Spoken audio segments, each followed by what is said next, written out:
Southeast Connecticut Community Center of the Blind presents Lunch and Learn with Marc Arneson of Hadley Helps. Funded by Lavelle Fund for the Blind.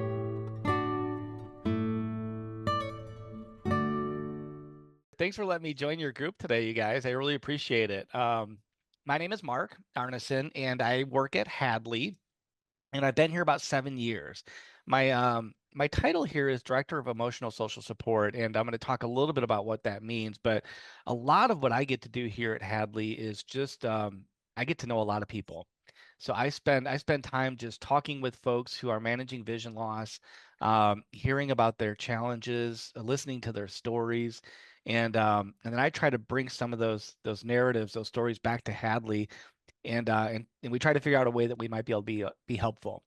Honestly, we oftentimes we get it wrong a lot on ways, ideas that we have and things like that. And so a lot of what I'm doing as well is going back and saying, how can we do this differently? What are ways that we can improve this? Are there things that we should be doing that we're not doing now? And just getting a lot of feedback. And then eventually we feel like we come up with something that we think might be helpful. And then the other part of my job is just to let as many people as possible know that we're here and some of the things that we have available. So I appreciate the invite. I love talking about Hadley. I love talking about some of the things that we do. Just a little bit of a notice or a fair warning here. Once you get me started, it's hard to get me to stop. So if you have questions or anything, please just jump right in there. I don't want to be overwhelming, but I have a lot I want to cover. So, but I want to make sure it's helpful and it makes all sense. So please just jump in there. Um, I thought actually it would be helpful for me, and I don't know if this is possible, but I'd love to hear if anybody knows about Hadley or if they do, what their experience might be with Hadley. Does anybody ever heard of us here at Hadley? I Yes. did. Okay, great. Refresh us. I Yes. heard that, Yes, thank you. I heard it's a really good school to go to. And you guys are really known for helping students learn to be like teachers of the visually impaired Hmm, and about like good academics around learning to read Braille or do Braille or I think what else they did, but that's what yeah. I learned. And I also learned that you guys teach how to do a lot of typing as well with other softwares. Hmm, I also learned you guys are really good at having students to be very focused on school and everything. That's what I heard. A lot of positive things about you guys. good, good. That's great. Thank you. Hi, my Any? name is Tammy, and I am currently the office assistant and secretary of the board here at the Center of the Blind. First time I heard about Hadley was back in 2009 when I was at the Helen Keller School for the Blind. Got you. And I have taken several classes there, and then when they changed over, I am now taking the basic Braille class. Um, and then I belong to a couple of the work groups or workshops you guys have. Yes, yes. Our discussion groups. Is that I think you're maybe referring to? Yes. Yeah, yeah, yeah. Perfect. Great. Anybody else? Yeah, this is Sandra. Back when you were offering courses, I took grade 3 Braille. I Hmm, took Intro to Spanish because I had no background, and I took Intro to French because I had 5 years but was very rusty. Self-esteem and adjusting with blindness. There hmm. was a music course. I think that's it. And then to get a little more used to using my iPhone, I looked at the video about texting and worked with Gotcha. that. So quite a bit of experience. Great, great, wonderful. Well, no, thank you for that. I really appreciate you guys sharing. It's helpful for me because we're doing so many different things these days than we've done in the past, and so I'm always curious if folks are familiar with what we've done in the past or kind of some of the new stuff we're doing now. But it sounds like it's a little bit of a mix, and it sounds like there's some folks that not sure what we do or who we are. So maybe I can start with a little bit of history, and then I'd love to share a little bit about some of the decisions that were made to kind of transition into what we're doing now. and then I'd love to share about some of the stuff we're doing. So I always jokingly say, representing Hadley, I'm probably one of the oldest in the group. We just celebrated our 104th birthday, so I'm not sure if anybody has me beat in the room, but I've only had that happen once to me. We were like 101, and there was like a 102-year-old young lady in the room, and she had me beat. But so Mm. 1920, William Hadley got things started here, and we're named after our founder. His name was William. His last name was Hadley, and he got this whole thing started back in 1920. He lost his vision in his 50s. He was like 55, 56, and he got sick actually. He came down with an illness, and it was kind of right around the time of the swine flu pandemic. So there's some thought that he may have contracted the swine flu, but regardless of what it was, it it impacted his vision, and he went from being fully sighted, having no vision problems at all, to being completely blind over a weekend, couple of Wow. days. He lost Wow. all of his sight. Yeah, huge adjustment for him. He was a teacher in the Chicago public schools. He lived in Winnetka, Illinois, which is where I'm sitting right now. We've been here ever since, and this is where he lived, and this is where Hadley's been ever since. It's just a little suburb just north of Chicago, right up Lake Michigan.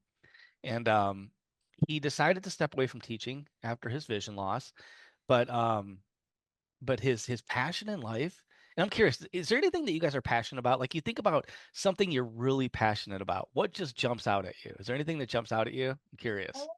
I like to help other people, Oh, especially like that's the nice. elderly or children, especially like if they want to talk to me. I like to help. I call it like validating others, and Mm, especially like comforting them and how I put it, and just help them to get through what they're going through, mm, so to speak. Kind of like basically how I put it, being like a counselor to people like that, like help. How I put it, like help people to go yeah. through rough times. You know what I mean? Like, Mm. Well, Darth Chocolate and the band Rush. you're a much nicer person than I am, because my passion is the Green Bay Packers. yeah. I Nothing love wrong with football. that. Nothing wrong with having passion with sports. Yes, that's right. Everyone's different, honestly. Well, for William, his passion was books. Like, he loved to read. There's if you ever get a chance to come to Illinois, and Winnetka in particular, I encourage you to stop by Hadley. It's a little bit of a museum. We've got these pictures of Hadley around and things like that. And one of them is him sitting in his library, and there's just rows and rows of books. He was an educated guy. He could read in like Spanish and English and French and German, and so that's what he did. That's what he loved to do. It's And amazing. yeah, you can imagine though, his vision loss had a huge impact on what he loved to do. But he decided that he wasn't going to give up reading. And he wasn't going to stop doing that, and he was going to learn Braille in order to continue to do what he loves. And that's kind of our focus here at Hadley, is we want to help folks continue to do what they love to do, regardless of their level of vision. But for Hadley, it was Braille. And back in the 1920s, not a lot of folks were teaching Braille. He couldn't find anybody to help him learn. And so, being motivated and determined, he taught himself, which I think is super impressive. Um, and but he kind of got this conviction that he didn't want anybody else to have to go through that. And so he was determined to help as many people as possible continue to do what they love to do, and continue to be, what they are passionate about, continue to be able to do that. And so I guess the story goes, one night he was on his neighbor's porch, and it just so happens his neighbor was also his doctor, Dr. Brown, his ophthalmologist. And I guess they were talking one night, and they came up with this concept of Braille by mail. And what they were going to do is develop instructions and lessons and curriculum, and they were going to mail it just to the U.S. mail to anybody in the country that wanted to learn Braille. And so their first student was this woman in Kansas, and they mailed her the assignments and the instructions. She completed them, mailed them back. They would grade them, and then send off the next one. And it just took off from there. That's where it all started. And then, in addition to Braille, he started, I think you guys had mentioned, courses here at Hadley. he started introducing this concept of academic courses that people could come or not come, that nobody ever came to Hadley. It's all from a distance, but they could reach out to Hadley. They could enroll in a course. They could be assigned an instructor and work alongside that instructor from a distance through like the phone, eventually email and things like that. And they could complete a variety of different courses. And we had a catalog. It was literally hundreds of opportunities. We had a GED program that folks could enroll in. We had things like I heard self-esteem and adjusting to vision loss. We had like different anatomy of the eye. We had like marketing. We had like psychology. We had like business. We had fun things like container gardening or poetry and all these different opportunities to learn at Hadley.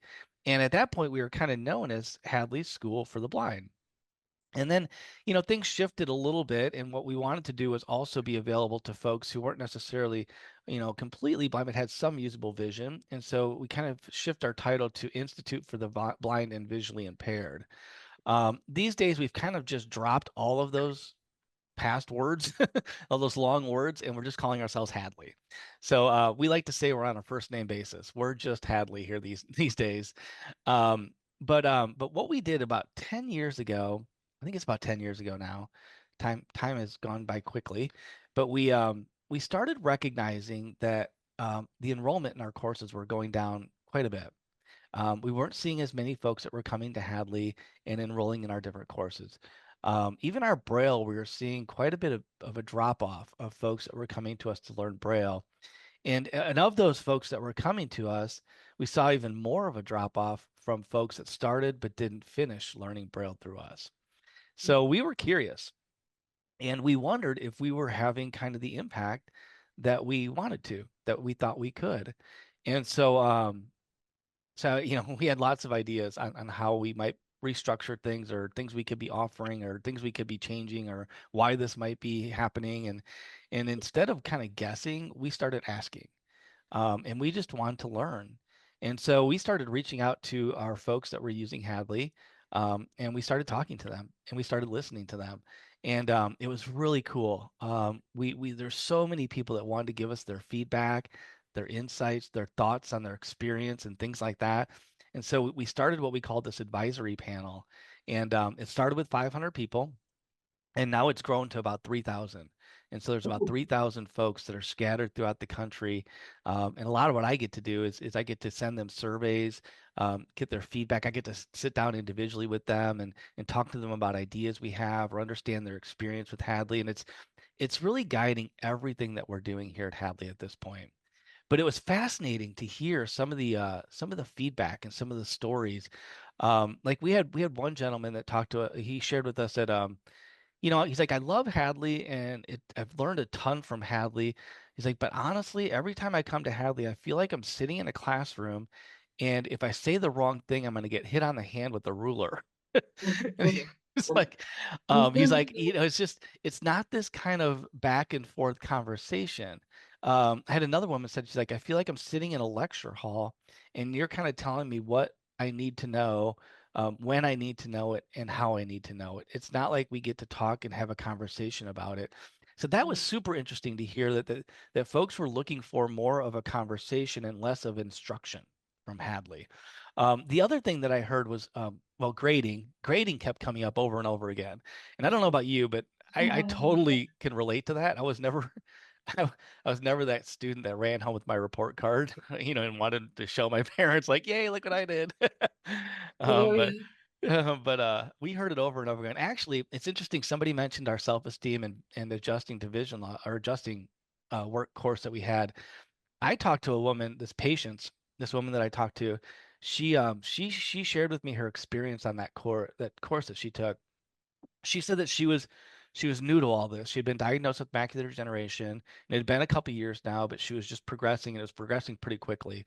And so she was just scared, and she wanted to see what to expect. What does this adjustment process look like? And so she took our course, and she ended up getting like a D- in it. And Oh, and I talked to her about that, and she said, that what really struck me was here I'm overwhelmed. I'm not sure what my future holds. I'm really scared, and I can't even do this right. I can't even adjust to this whole thing right. And so it struck us that grading was was having a complete opposite impact on what we hoped it would. And so and we heard that over and over again. And so that wasn't the intent, obviously, to help folks understand where they're at and how to get to where they want to go, but it was having the opposite impact. The other thing we heard over and over again was, you know, I got this challenge that I'm faced with right now. Like I'm really struggling with this particular thing, whatever it might be. And is there any way you can help me overcome this right now? Like in this moment? Like, I'm having a hard time, I don't know, making dinner tonight. And is there any way that you can help me figure out how to do that this evening in this moment in right on time? So they're looking for on-time learning for very practical challenges that come day to day with vision loss. Skills. I heard so many folks share with me, I love coming to Hadley and spending 6 to 8 months engaging in you with this course on, marketing and be able to walk away with being able to develop a marketing plan. It's really cool and it's fun. But what I really need help with is, going for a walk without the fear of falling, or going out to dinner and feeling like I can manage the table and find my food, going for or doing my laundry, um, you know, cooking in the kitchen. There's all these, real practical day-to-day challenges that come with vision loss. That's what we kept hearing over and over again. Can you help me with some of these things? The other piece that kept coming up, which I thought was fascinating too. I mean, it makes total sense, but it was, can you help me connect with others? I'm feeling very isolated. I'm feeling very lonely. I don't know anybody else in my life that's dealing with this. There's nobody else around me that understands what I'm going through. Is there a way you can help me connect with others who just get it? A community was something that people were asking for over and over again as well. And so this was entirely different than anything we've been doing here at Hadley. As you guys had mentioned, you'd done many of our courses, and that's kind of in our Braille, and that's kind of what we did. And so we were being asked to make a shift. And so we wanted to respond. And so we started retiring some of our old courses, and we started refocusing on practical help for all those challenges that come with vision loss. And we didn't know exactly where to start. And so we reached back out to our advisors and we said, okay, what are some of the areas that you really want us to focus on? What would be some of the most helpful areas to start with? And it was clear. It was a clear decision, over and over again. Everything, the same things kept rising to the top. Number one was technology. Over and over again, we kept hearing, can you help me understand, what technology's out there? And then once I get it, like, how do I learn how to use it? And so one of the first things we did is we partnered with Apple, and we said, hey, can we work with you to walk folks through all the wonderful features that you have intentionally built into all of your products, your iPhones, your iPads, your Apple Watch, your Apple TV. They've done a wonderful job building in all these accessibility features. And we wanted to work with them to develop step-by-step walkthroughs on what these features are, how to get to them, and then some practical uses for them as well. And Apple was thrilled. And so they were excited about this. And so we started with the iPhone, and we wanted to do things like, how do you adjust the text size, or how do you turn on dark mode, or maybe adjust the brightness or the magnifier that's built into all these devices. How do you get to that, and what are some practical uses for that? All the different things that are built into all these devices. We wanted to do these very targeted, very specific kind of 5 to 10 minute little quick tutorials, how-to videos on each of these features, what they are, how to get to them, and then some practical uses for them. So, we did all the kind of the low vision features, and then, VoiceOver is the built-in screen reader that Apple uses. And so we did some how-to videos on like how to turn it on and off, what are all the different finger gestures you need to know to be able to kind of navigate it. What are some of the getting to the control center, the notification center, the roto gestures, all these different things that you need to know to kind of be able to use VoiceOver. We wanted to do that. Siri's a wonderful little assistant built into all of Apple products. And so, how to use Siri to make phone calls or send texts or set up reminders or set alarms, or, even get the weather or timers and make appointments, like all these things you can do just by using your voice with Siri as well. And so we worked with Apple to develop all these little specific targeted how-to videos on all these features. And then we reached out to Google and we did the same thing with all folks using Android. What are some of the things that you can do with these Android phones and tablets, like inverting the color or turning on high contrast or I don't know, remove animations or color, make color corrections and all these different things you can do with these Android phones as well. And TalkBack is the built-in screen reader for all Android products, very similar to VoiceOver. How do you turn it on and off? What are some of the basic features? What are some of all the different finger gestures and things like that? So similar to Apple, we did the same thing with all the Android things by working with Google and partnering with them to do some of that stuff as well. And then we reached out to Microsoft and we wanted to do the same thing for folks that are still, that are using their PCs and have Windows operating system. How do you get online? What are some keyboard shortcuts? How do you customize, Windows if you have some usable vision, if you have low vision? Maybe it's the mouse settings or the display options or, the magnifier that's built in or the color or the contrast or the background or all these different things that you can do to kind of make it a little bit more friendly to use a Windows operating system, regardless of your vision. And similar to VoiceOver and to TalkBack, Narrator is the built-in screen reader for Windows that they use. And so how do you get that turned on and off? What are some of the different settings, tasks that you can set and things like that just with Narrator? And so again, anywhere where we thought we could offer some assistance, some guidance in understanding what these features are and then how to access them and how to use them, we put them together into this concept of what we're calling a workshop. But it's really, again, a targeted maybe 5 to 10 minute how-to video on each of these features, how to get to them and how to use them.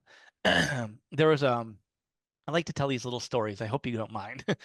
These are, people that I've met, and it kind of reminds me of why we're doing what we're doing. But Angela, I think it was Angela. Angie. Angie's from Liverpool, so she has that really cool British accent, which I love. So every time I get a chance to talk to her, I call her. But she was sharing with me that her granddaughter actually gave her an iPhone.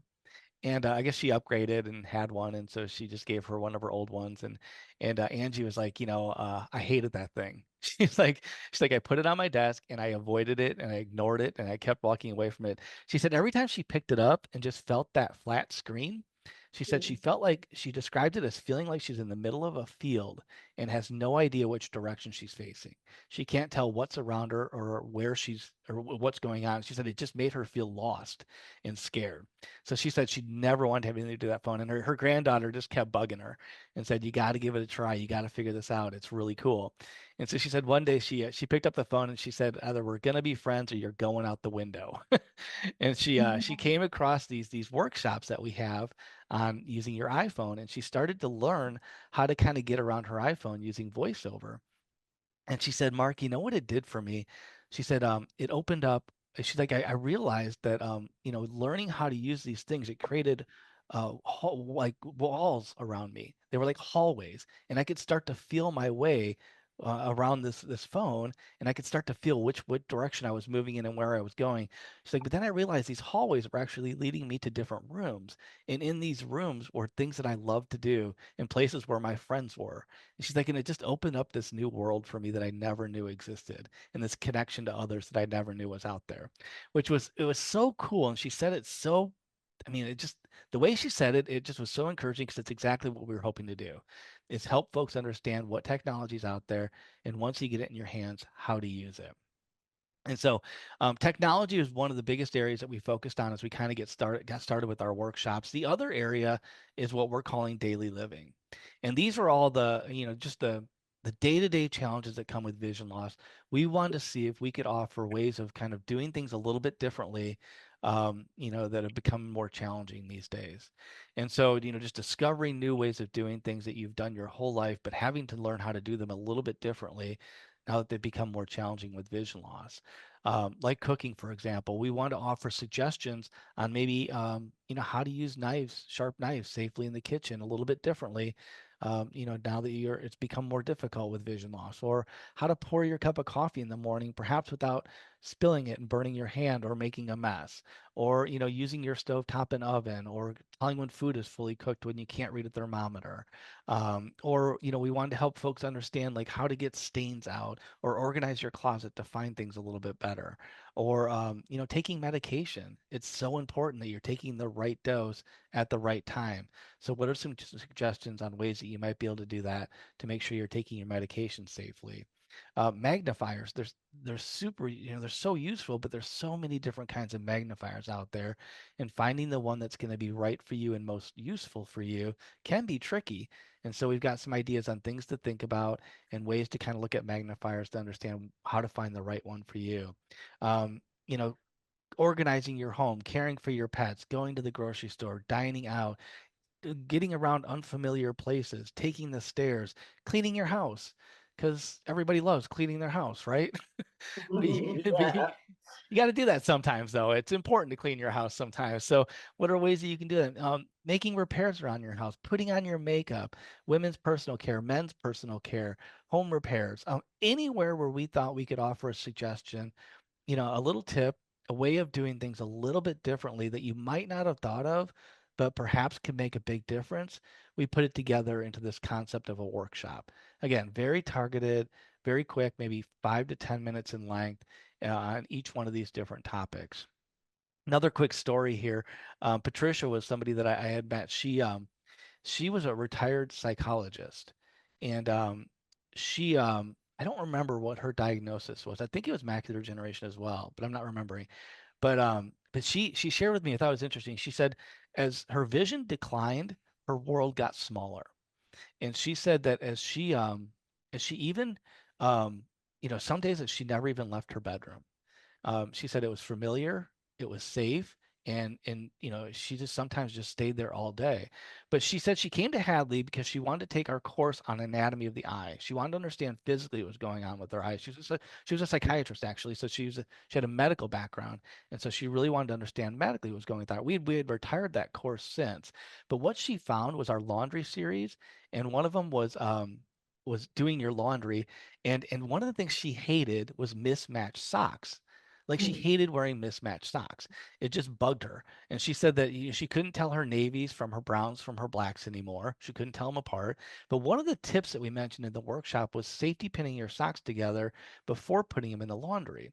That way you don't have to worry about sorting them and matching them afterwards. And it was just something like a light bulb, she said, went off for her. Like she'd never thought of that, but it was something that she could do. And it was simple enough that she wouldn't have to worry about wearing mismatched socks anymore. And so she said that she did that, and then all of a sudden she's like, well, if I can do this, maybe I can also do more.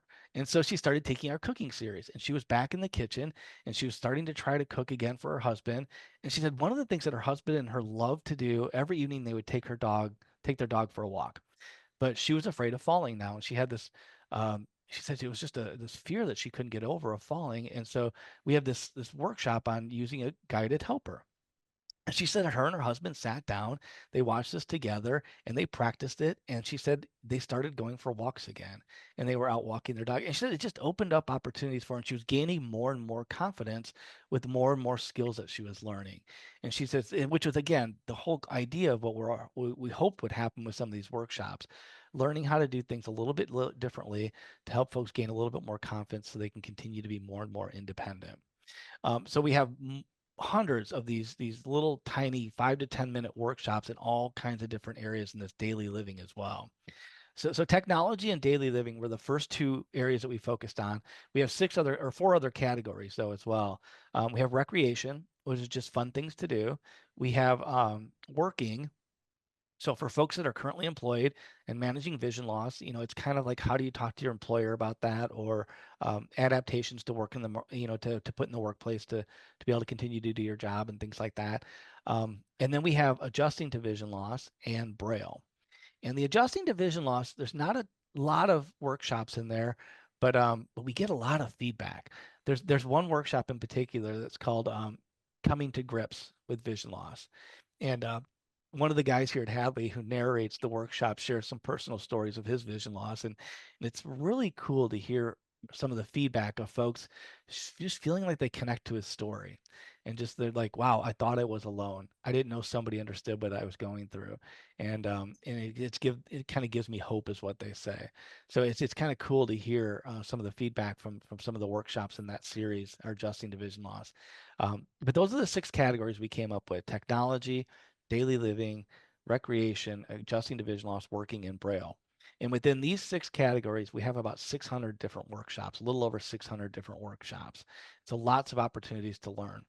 Now, in addition to the workshops, I mentioned this concept of community, and this is something that we'd never done before. Again, we were very much academic focused, and so we weren't quite sure where to start. But what we wanted to do was give folks a place where they could connect with one another. And Zoom seemed like a great opportunity to do that, because everything we do is from a distance, and it allows folks from anywhere in the country or literally any in the world to be able to connect with others. And so we started what we're calling discussion groups. And this is our first attempt at building community. And so what we wanted to do was give folks an opportunity once a month to get together and spend time with one another, talking about a topic that you might find interesting. And so with our advisors, we came up with 10 different topics. Technology, again, was super important for everybody. And so that's where we started. And so we've got this group called Tech It Out. And kind of what we'll do is we'll introduce a topic. And for this one, it's technology related.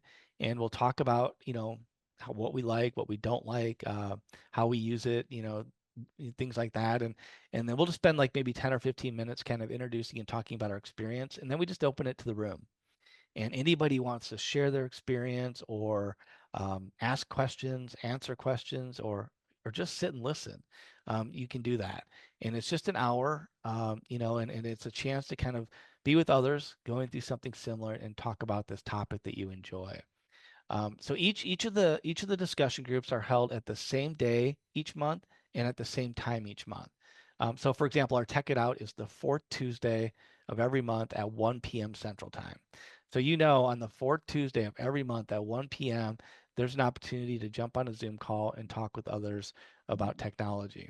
The other one, the second most popular, that technology, Tech It Out's are most popular. The second is a resource roundtable.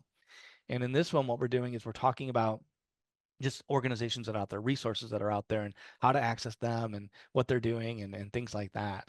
And then we've got a gardening group that meets once a month, our Hadley growers. We got a cooking group called What's Cooking. We've got an exercise group called Get Up and Go, just ways to stay fit and active. We've got a travel talk. And in there, I think a lot of folks are talking about ways that they've, gotten creative in getting around town or public transportation or navigating airports and things like that.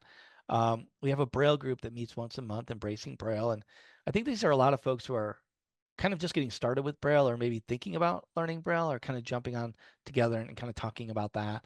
We got a writer circle for all the authors out there. We've got a crafting circle, which I refuse to join because I don't think I have that bone in my body. But but I know there's lots of folks that love to scrapbook and sew and knit and all that kind of stuff. So we've got our crafting circle. We have a book club that meets once a month called our Book Nook. And is that 10? I think I got 10. Yeah, I think that's it.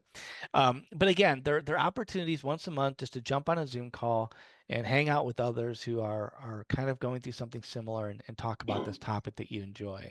One of the neat things, yeah. Excuse me, is there a schedule of all of these classes online somewhere? Yep, on our website, there is.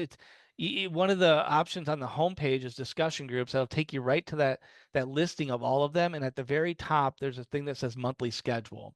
And Okay, so if you select that, it'll be a drop down. But they're offered on Tuesdays, Wednesdays, and Thursdays. And so it's either like the first or second Tuesday, first or second Wednesday, first or second Thursday of each month. But yep, okay, there's a schedule and a calendar right there on our website. great. The other thing is you can just give us a call too, and we're happy to let you know when the next one is or when they're coming up. But the other option is also you can get alerts for these, and you can call us and we can set you up for alerts, or you can do it yourself on our website. And what that allows us to do is we can send you an email, a couple days before or every time we schedule a meeting, we'll send you an email to let you know what the topic is, and then how to join, and there'll be a link in that as well. And then if you're getting alerts, we'll also send you an email after each meeting with a link for a recording. So if you missed it or you want to go back and listen to it again, you can just you'll get a link with the recording as well. So that's another way to kind of stay in, up to date on some of the upcoming groups as well.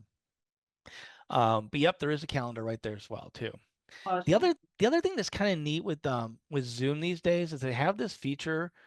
They call it the call out feature. We call it the call you feature.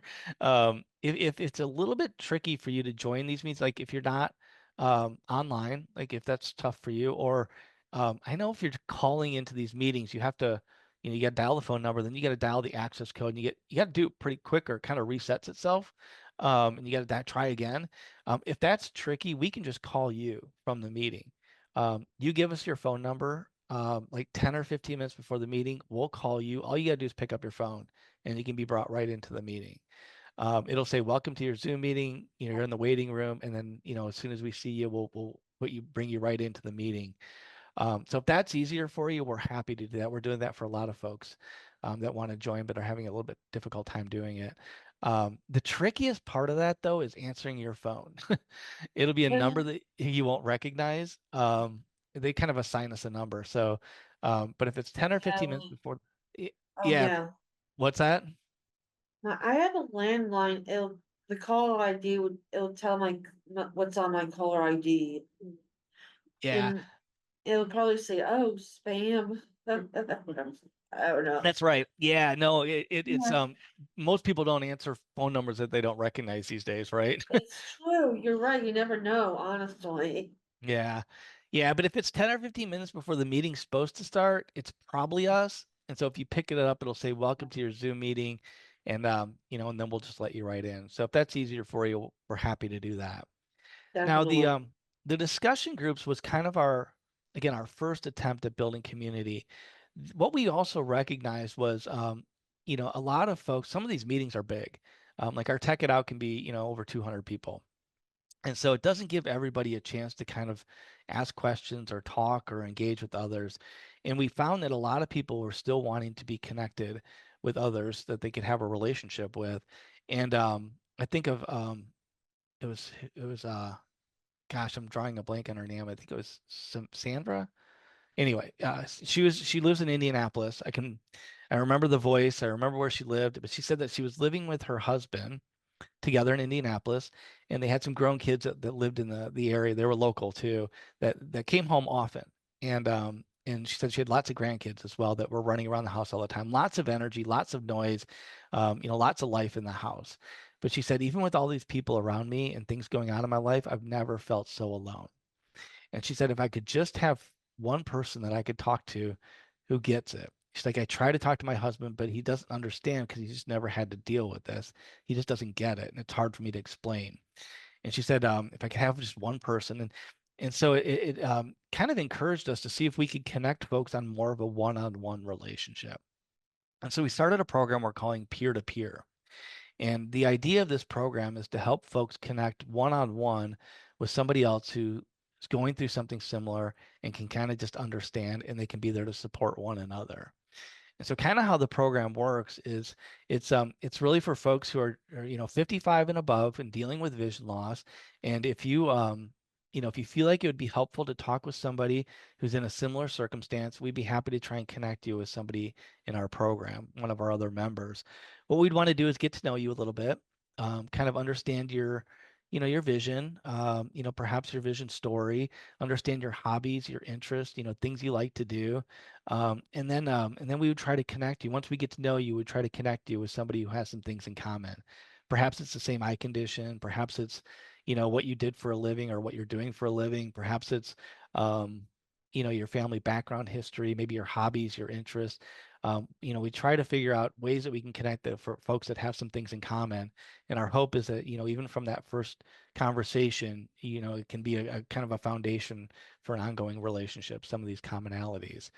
And so the idea is there as well, it's related to vision loss. So hoping that folks can kind of support one another in this relationship and give folks a chance to talk to others who really just get it.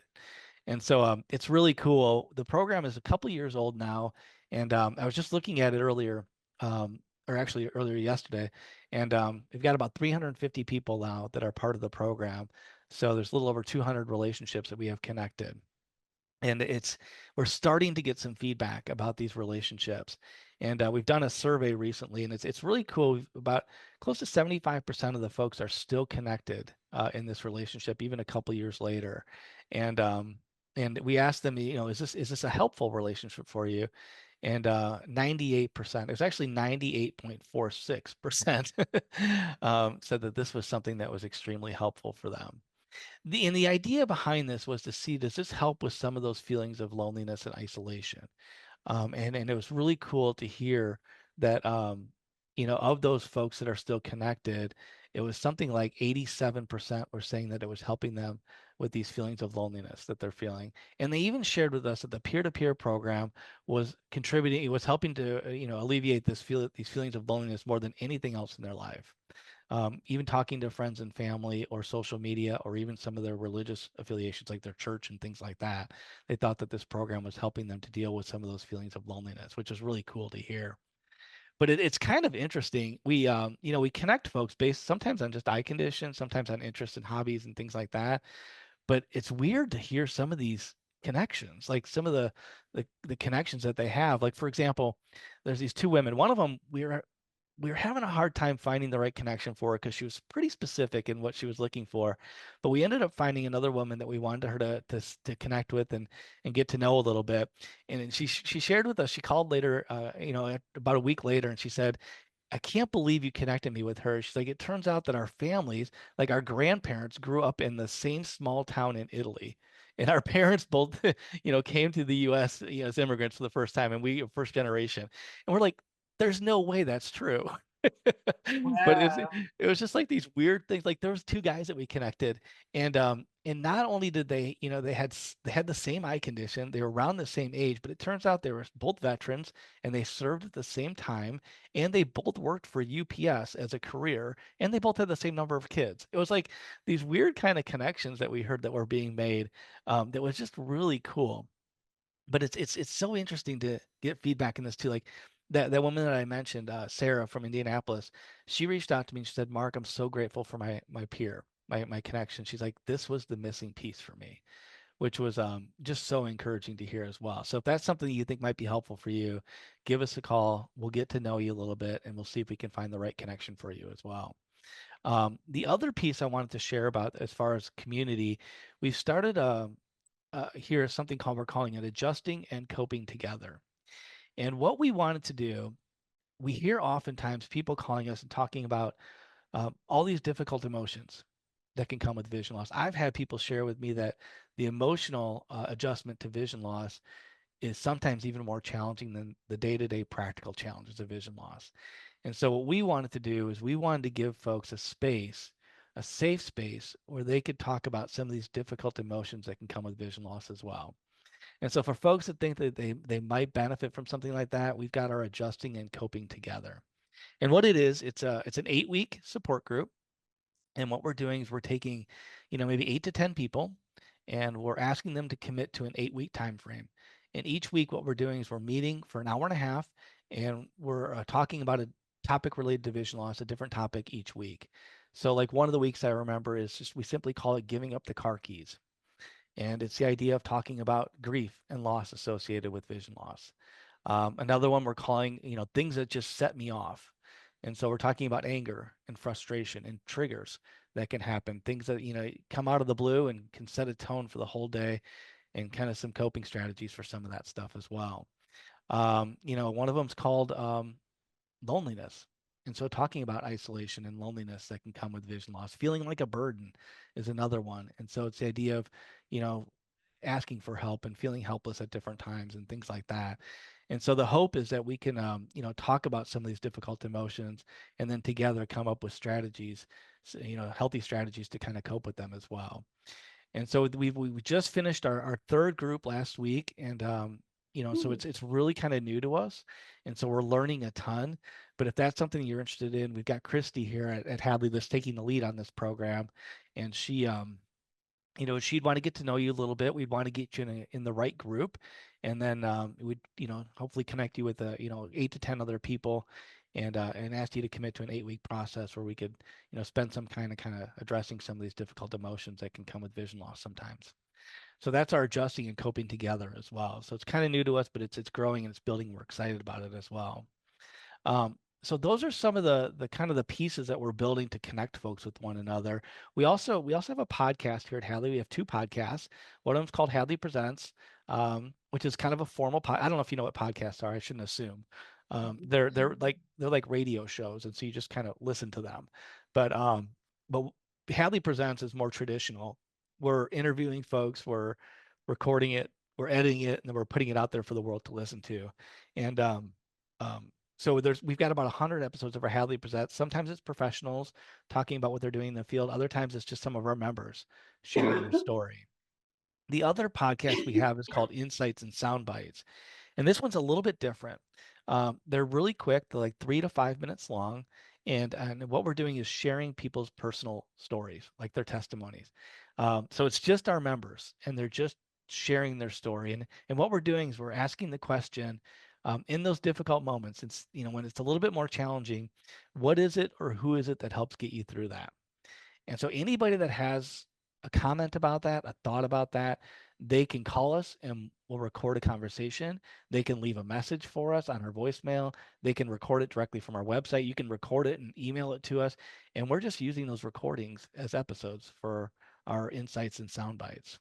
And so it's really cool to hear some of these stories. And I had this woman share with me. She said, Mark, I've listened to the same episode about 40 different times now.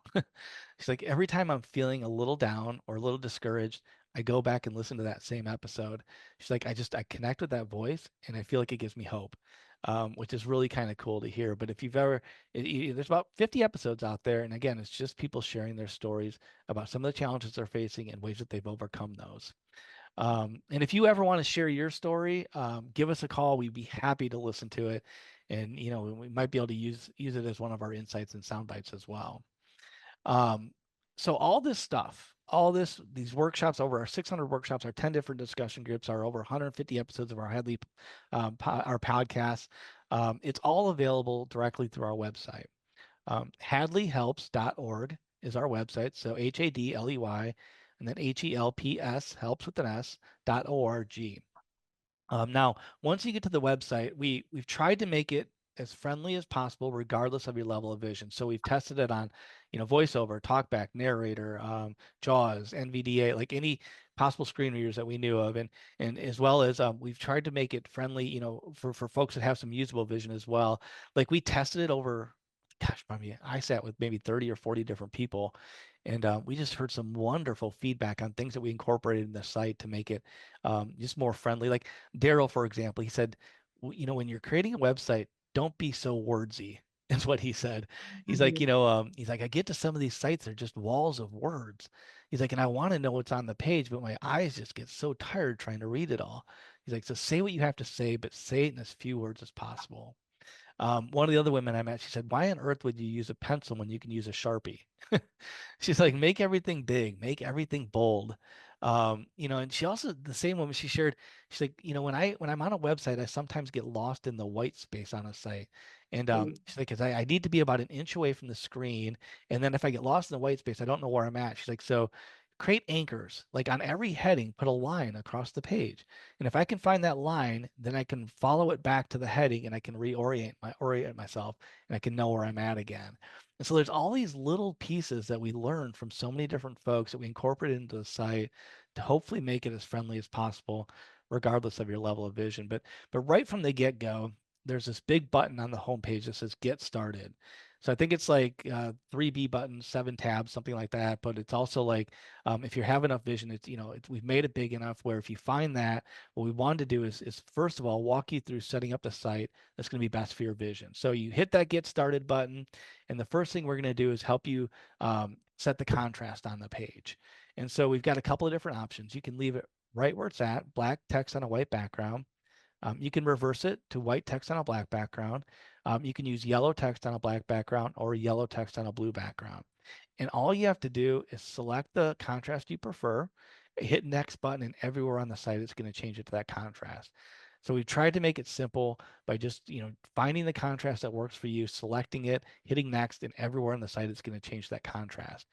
Right from there, we take you right to setting the contrast or the font size. So you can keep it right where it's at, or you can increase it 100%, 200%. And again, you simply do this by selecting on the font size that you prefer, hitting the next button, and everywhere on the site is going to change it to that font size. And there's a skip option too. So if this isn't helpful for you, you can just skip right past these. But then we take you right to our topic areas. The technology, daily living, recreation, braille, adjusting to vision loss, and working. And then you would select one of the topics that you think would be helpful. Like, let's say, for example, daily living. Then we'll take you to all the series that we have available in that topic area, like cooking or labeling or safety basics or going to the doctor, or labeling. I think I mentioned labeling, but anywhere where you could, just find one that you think might be helpful. Let's say our cooking series, and we'll show you all the workshops in that series. I think I mentioned things like pouring or using sharp knives or telling when food is fully cooked, things like that. You would select a workshop that you prefer, and we'll take you to a workshop page. From there, what we're going to do is we're going to give you a 1-minute sample of that workshop. After 1 minute, we interrupt the workshop and we talk to you about signing up. And then after we kind of share a little bit about that, we take you to a sign up page. And we've tried to make this as easy as kind of simple as possible as well. If you have a Facebook, Gmail, or Yahoo account, there's a button there. If you select that button, it'll link it to that account and use that username and password to log you into the site. But if you don't want to use that, you can just put in any email address or any password. And then we just ask you 3 questions: your first and last name, how'd you hear about us, and what's your relation to vision loss? Are you personally visually impaired? Are you a professional? Are you a friend or family member of somebody who's visually impaired? And that's it. Once you answer those 3 questions, you're logged in, you're signed up, and you have full access to everything that we have available. And the reason we have to have that, I wish we didn't have to have the sign up process. I wish we just have it out there, but that question about your relation to vision loss is really important to us. If we can show that a certain number of people that are visually impaired themselves are using our site, our content, it opens up funding for us. We can apply for grants and things like that, and that allows us to keep everything free. So there's no cost for anything that we do here at Hadley. It's all free, but part of the way that we're able to keep it free is by asking that one question: what's your relation to vision loss? But again, once you sign up, you have full access to everything, our 600 workshops, the discussion groups you can join directly from the site. Again, as I mentioned, you can set alerts. You get those alerts. You can do that directly from our website as well. You can listen to any of our podcasts directly from our website. You can also find them on anywhere you listen to podcasts, like Spotify, or Apple has a podcast app. I use Alexa sometimes just to listen to our podcasts. But you can listen to them on our website. You can download the audio. All of our podcasts are transcribed. And so if you prefer downloading the transcript, it's all available in large print, or you can just have it read from the site. The same with our workshops. They're all transcribed. And so if you prefer the transcripts, you can download those, you can print those off, you can have them read directly from the site. Every workshop has a resource tab too. And so if there's something in the workshop that we mentioned that might be of interest to you, like I always remember, like in the cooking series, there's like a knife set that we recommend. And so, if that's interesting to you, in our resource, there's a link where you can find out where to purchase it, how much it is, more information about it, things like that. So they all have these resource tabs too. If we mention something that might be interesting, we'll have more information about it in the resource tab. And so that's for every workshop as well.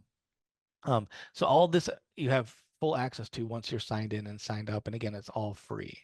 Now, we can also, I wanted to mention Braille quickly as well, but if you have enough vision, you can learn Braille directly from our website.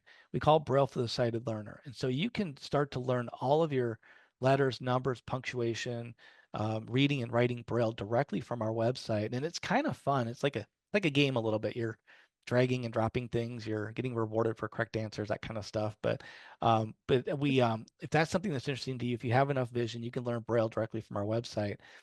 I think I heard somebody mention that they're learning our basic Braille here at Hadley as well. Back maybe about 2 years ago, January of like 2022, we introduced a new Braille series here at Hadley. We were fortunate enough to receive a pretty significant grant to focus directly on Braille education. And so we introduced what we're calling Braille for everyday use. And going back to, the days when we were learning about, how to do things differently here at Hadley, we talked to a lot of folks that were coming to us to learn Braille. What we learned was most of the people that were coming to us to learn Braille had some vision, and they were anticipating further vision loss down the road later in life, or they just wanted to learn enough Braille to be able to use it in their everyday life. I kept hearing over and over again, elevators. If I just knew my numbers, I could find the right button to push. The other thing I kept hearing was restrooms. If I just knew my M and my W, I'd make sure I'm going into the right bathroom. So it was just the idea of knowing enough Braille to be able labeling things. People wanted to label. There's Clarice. Clarice was 103 years old, and she came to us when she was like 99 to start learning Braille, like, which I thought was fascinating. But she loved to knit. She was a knitter, and she couldn't tell. I guess I didn't know, but knitting needles have different sizes. There's numbers, but she couldn't tell her knitting needles apart anymore. So she wanted to learn Braille to label her knitting needles. And so just using it in their everyday life. So what we did is we created Braille for everyday use.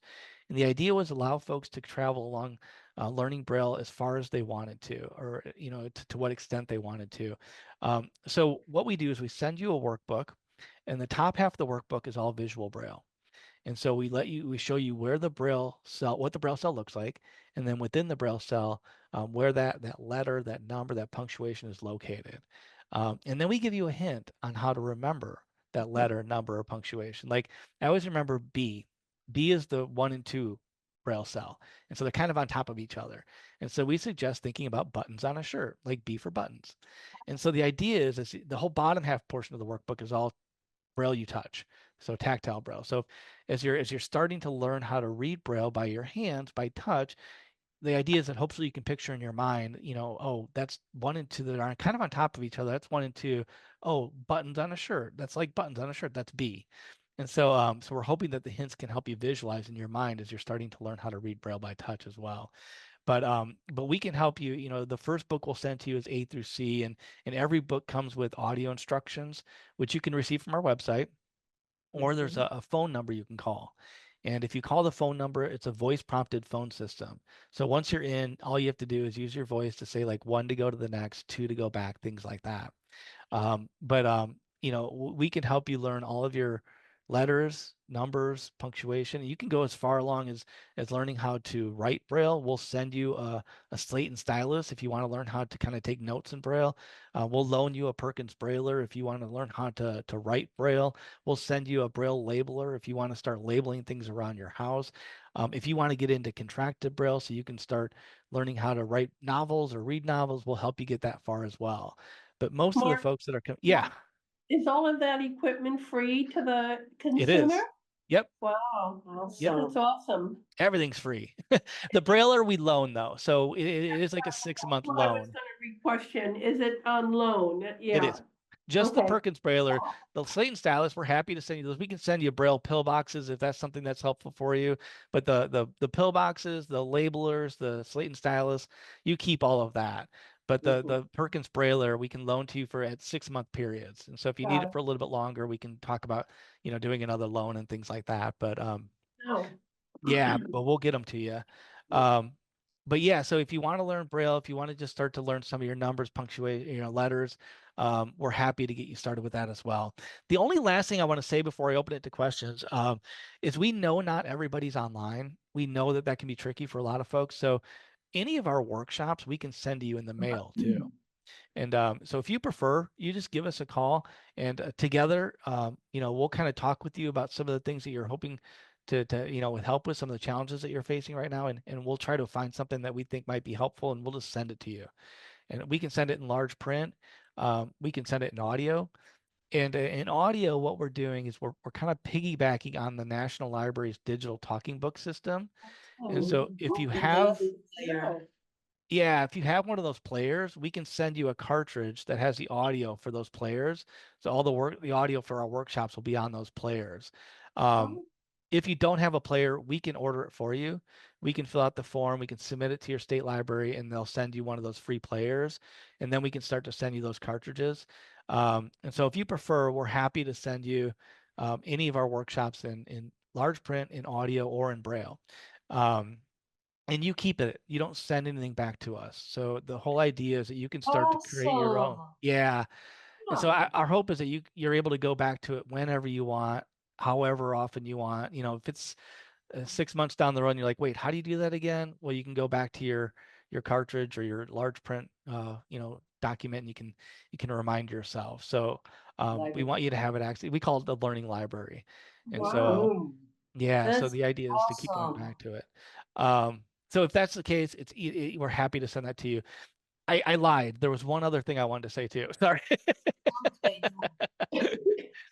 I just want to mention our help desk. So when you call our 800 number, you get the gals at our help desk, and it's Anna, Carla, Christy, um, Isabel, Ellen, and Georgette.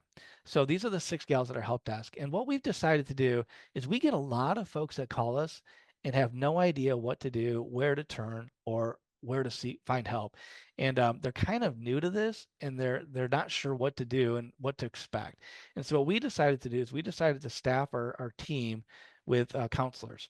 Social workers and counselors, master's level, and part of their role is just to support folks, to be there to listen. If you need somebody to talk to about this, that's part of their role. The other part is to get to know you, find some things that we might have that might be helpful, and figure out how to get it to you as well. But if you ever feel like you just need to talk to somebody or just want to have a listening ear, you're more than welcome to call our 800 number. That's what the gals at our help desk are for as well. In addition to finding you help, they're here to listen too. So that's just another opportunity that we have for folks that might find that helpful. Okay, I'm done. I went over. That's the 800. Oh, the number. Yes. Yeah, it's I'll give it to you a couple times. It's 1-800 323 4238.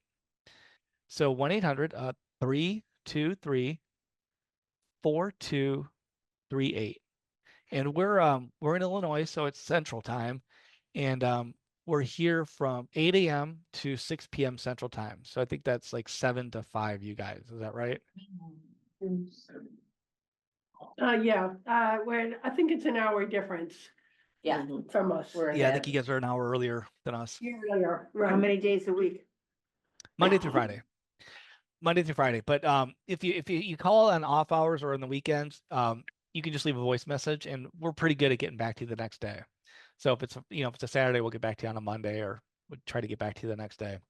So they're answering the phone as quickly as they can. So hopefully you'll get a live person. If it happens to go to voicemail, we'll get back to you as soon as we can. Sounds good. Okay. I know I threw a lot at you. It's okay. I know there's a lot to share, but hopefully the thing you take away is the 800 number. If there's any questions you have, if something didn't make sense, you need something else kind of explained, they're happy to spend time talking with you and helping you understand what we have here at Hadley. So feel free to give them a call anytime. But I'm happy to answer any questions that you guys have right now. I just want to give feedback. Hmm. I have been with Hadley before when they had all the courses, and then I moved along with the new stuff. And I was the one that kind of set this up. This is Tammy. I was the one that kind of set this lunch and learn up. And I wasn't sure what to expect. Hmm. And to be honest with you, I am very, very pleasantly surprised Oh, at the things that you are now offering. Because you get some people, from the old Hadley, oh, I don't yes. want nothing to do with it. Well, no, they need to take a look at it because there is a lot. Oh, Tammy, I appreciate you saying that, because I know that there's some people who felt like we've strayed. Right, But I think what we're trying to do, the only thing we're trying to do is respond. We're right. just doing a lot of listening. We're just doing a lot of learning, and we're doing our best to respond. But I know that there's a lot of people that really enjoyed what we did before and felt like we're straying from that. So I appreciate you saying that. Yeah, no, I'm pleasantly surprised. I will definitely be looking more into it. Thanks for saying that. I'm Margaret, and I feel the same way that Tammy does. But I am new to the talking books. I resisted for a long time because I am a reader. And so I was using my magnifying glass and it was more and more difficult. But now I do like the talking books. It's different than reading, Yeah. but it's good. And so then when you said that we can download with using the talking books thing and not have to send it back, I like that. But then wasn't listening well enough to know exactly what it is we're going to get. So, Good question. some of the other people in the room here that are more familiar with you, I'm hoping that they know a little bit more, so I don't have to bother your 800 number so much. No bother. No And bother then, ever. well, then also we're gonna get everybody to sign up so that you can get your grants. Yes. Yes. exactly. Yes. Get people to sign up. Because everything good in life seems to be grant funded. Like I the thing know. is, I might need some of your life skills stuff in that group. The Daily living. there's daily Skills. living, and the other one I was Yeah. thinking was like the coming to terms with vision loss one Mm. as well. Not the peer-to-peer, but, The one that's called Coming, is it adjusting to vision loss to coming to grips? yeah, adjusting to vision loss. Vision loss, right? Yeah. Yeah, coming- it's so when we give the 800 number a call, what we can do is if you prefer it in audio, we'll send you a cartridge. And I mentioned there's series, like within each series, there's several workshops. Like I think I talked about our cooking series has like pouring and stovetop and oven and Oh, cutting. yeah, And that so what we do is yes. the cartridge will have the audio for every workshop in that series. So we'll just send you the series. And then on the cartridge will be every workshop in that series. Wow. Awesome. Does that make sense? Yeah. And unfortunately, we only send out one at a time, but a little bit is selfish. So the hope we send you one at a time because we're hoping that when you call us back for another one, we can ask you what you thought.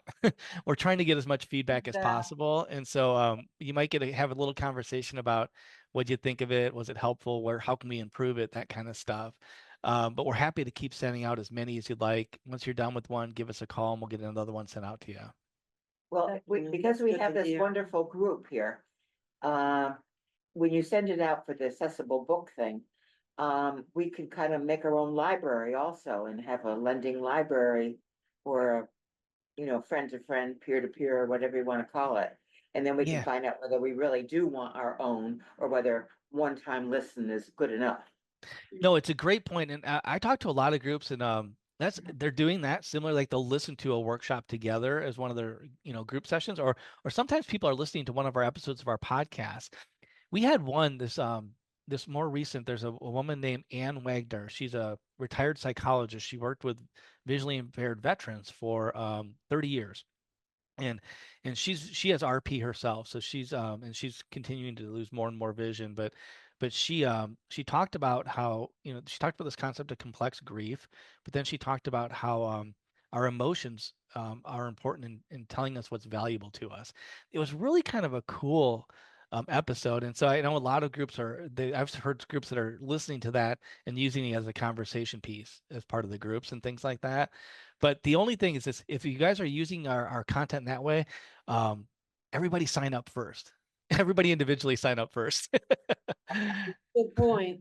Yeah. And then, but I think it's a great idea to use some of those things as kind of group discussions and things like that. That's a good idea. Hmm. So we just go to hadleyhealth.org and get started. Yep. Yeah. So it's with an S. So hadleyhelps.org. And hopefully, like I said, it's interesting. When we were testing, I remember us sitting in the, with several people doing testing of some of the different versions of our site. And when people got to our homepage, they didn't know what to do. They just Right. kind of sat there. And we had all this information. If you just scroll down, you could find all this information, but nobody knew to scroll down. And so I remember I sat there, literally, I was trying to be as patient as possible, but after 5 minutes, I'm like, just scroll down. You know.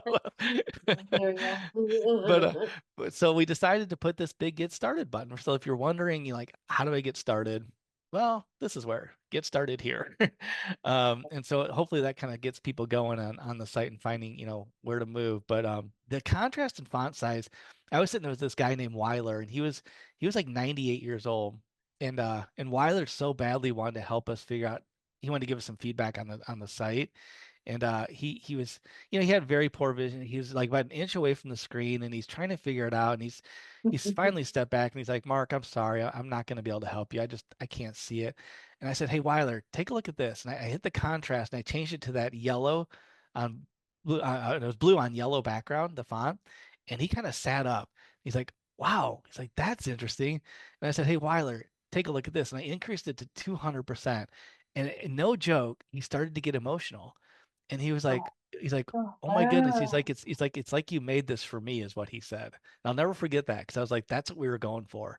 We're like, we want people to feel like this site was made for them. And if it's not, let us know. Like, what can we do differently? How can we make it better? But it was just cool sitting there with Weiler, and he was just like, now I can help you. And he felt so proud of himself, which he was great help. He gave us a lot of great feedback. Really good, that's really Mark, important. what's your percentage of people learning Braille from your site? Oh, from the site. Most of the folks that are visually impaired themselves are learning through our Braille for everyday use, I would say.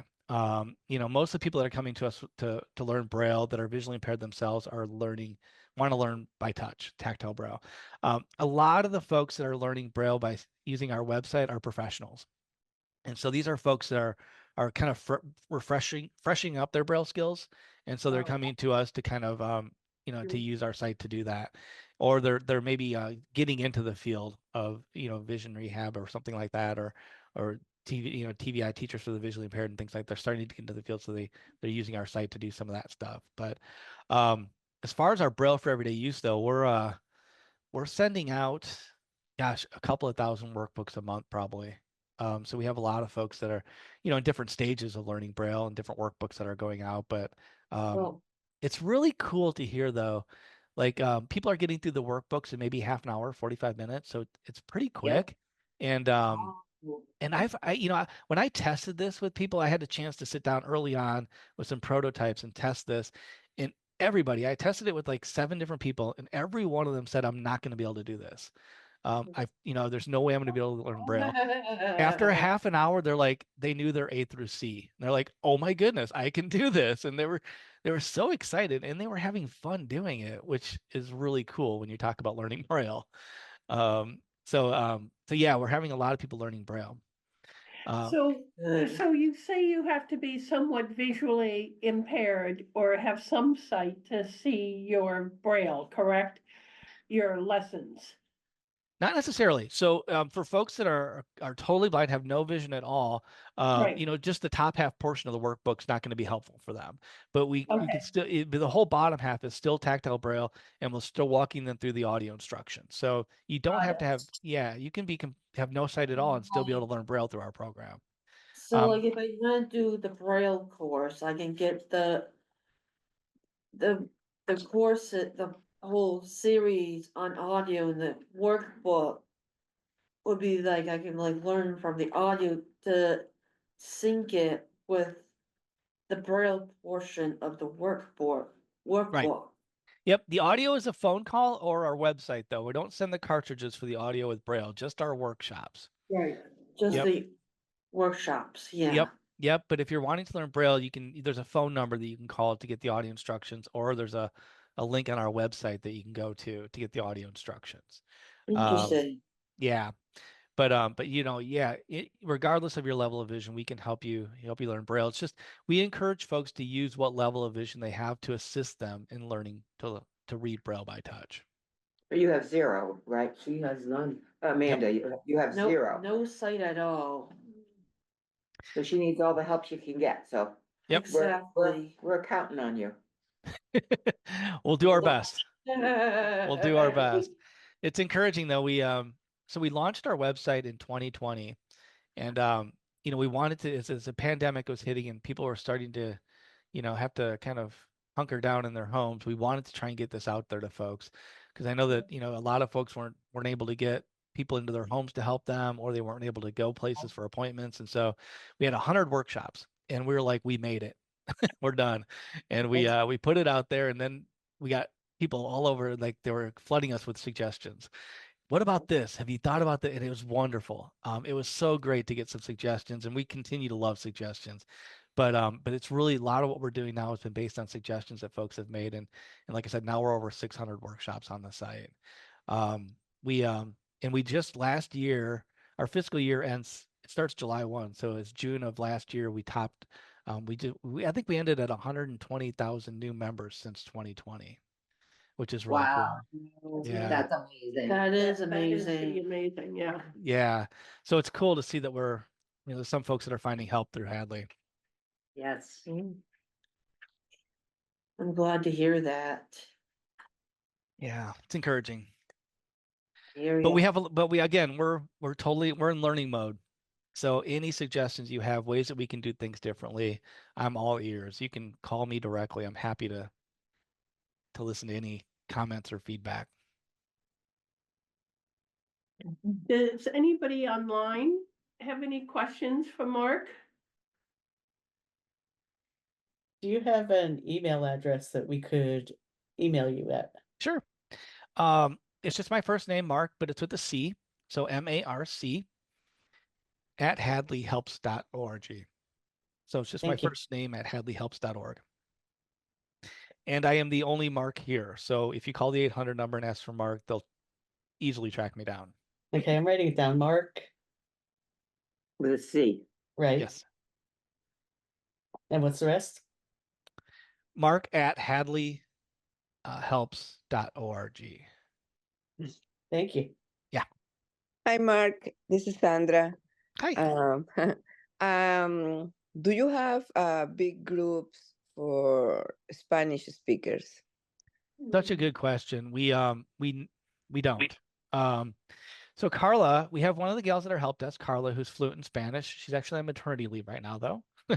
But she'll be back in a couple of months. But she so a lot of the folks that only speak Spanish, Carla, tries to help as much as she can. There's a couple of our members that are Spanish speaking that have been willing to kind of assist in translating some of our content to folks as well. And so, if that's helpful for you, we might be able to reach out to one of our members that can translate some of the information that we have.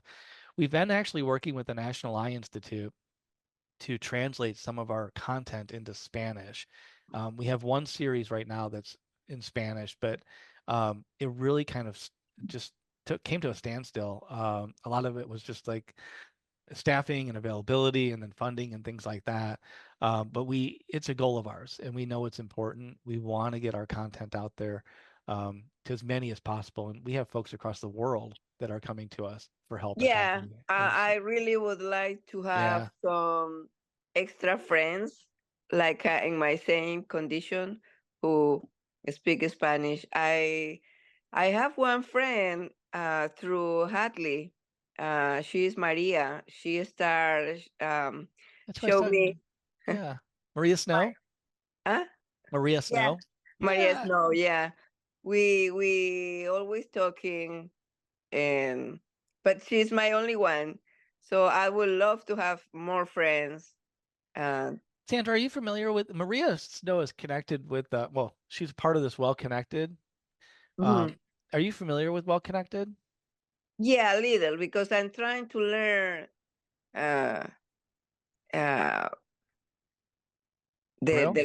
Braille. Yeah, I'm trying, but it's by phone. So I learned the alphabet. But when they send me the first page, oh my God, was terrible. No, I'm trying many times and I quit. But and she always, encouraged me. No, keep doing. You have to training every day, a little time. I said, no, I can't. Practice makes perfect. That's right. A little bit every day. That's great. And Yeah. Maria's wonderful. But I know that there's a group of folks through Well Connected that are learning Braille together, and Maria's kind of helping them by translating some of our English content. Um, yeah, I mean, I think there's a whole group that maybe you could get connected with some of those folks there too. Okay. Yeah, you should just ask her about it. Okay. So I already opened the page, so I'm gonna try to take advantage of everything that you guys have. Yay. Good for you. Angela, that's good. Yeah, because I'm always alone at home. I have my son with disability who is nonverbal. So we only see each other. That's it. That's hard. I hear ya. Yeah. So the meeting was very good. Thank you. Thank you so much. Yeah. Any other questions for me while I'm here? I do have to jump off in a bit. I have an 11 o'clock or it's 9 o'clock or 10 o'clock your time, right? I'm at 10:21 here. But I got a few more minutes if there's any other questions. Mark, could you please spell your last name for me? Of course. It's Arneson. It's A-R-N as in Nancy, E-S-O-N. So Arneson, A-R-N-E-S-O-N. And you said you're the Director of Emotional Support at Hadley? Social emotional support. Social, okay. Yeah. Awesome. Just want to make sure I have your title Yep. correct. Thank you. It's changed a few times, but that's where I'm at right now. I hear you. I do the same job, but somehow my title changes. You have to have different hats at your job. Yeah. Hats, they call it. Question mark. A question mark? No, I'm just kidding. Oh, What now the doctor- sun's Sorry, I out. couldn't resist. I've heard that. So good. Quick on your toes. Yeah, that was pretty good. No, it's not my first time. Doctor in question mark, right, for Braille, 235, I think.